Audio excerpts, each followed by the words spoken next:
శ్రీకాకుళం జిల్లాకి 15 కిలోమీటర్ల దూరంలో శ్రీకూర్మం అనే గ్రామంలో స్వయంగా విష్ణుమూర్తి కూర్మావతారంలో వెలిసిన ఏకైక దేవాలయం మన భారతదేశంలో ఇదొక్కటే ఉంది.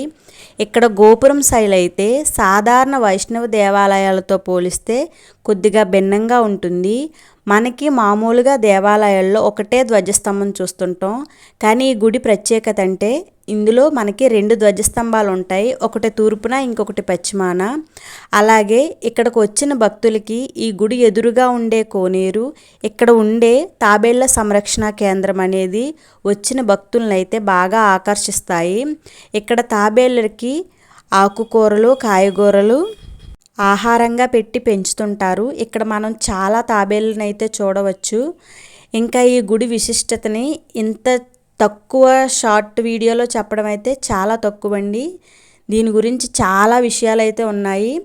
మీకు వీలైతే జీవితంలో ఒక్కసారైనా సరే ఈ దేవాలయాన్ని సందర్శించుకోవాలి.